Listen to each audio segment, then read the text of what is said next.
સાબરકાંઠા જિલ્લામાંથી ચકચારી બીઝેડ કૌભાંડનો મુખ્ય આરોપી અને સીઈઓ ભૂપેન્દ્રસિંહ ઝાલા હાલ જેલના હવાલે છે। ત્યારે હવે બીઝેડ કંપનીમાં રોકાણ કરનાર રોકાણકર્તાઓ આજે જિલ્લા કલેક્ટર કચેરી ખાતે પહોંચ્યા હતા। ભૂપેન્દ્રસિંહ ઝાલાને નાણાં પરત આપવાની શરતે વચગાળાના જામીન પર મુક્ત કરવામાં આવે તેવી માંગણી સાથે આવેદનપત્ર આપવામાં આવ્યું હતું।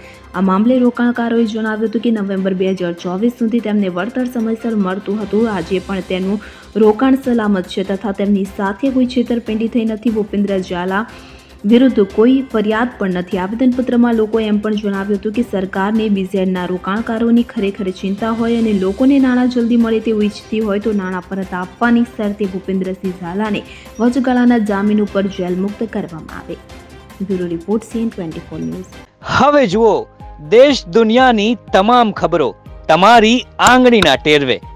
ઉઠાવો મોબાઈલ અને Google Play Store પરથી ડાઉનલોડ કરો અમારી CN24 ન્યૂઝ મોબાઈલ એપ।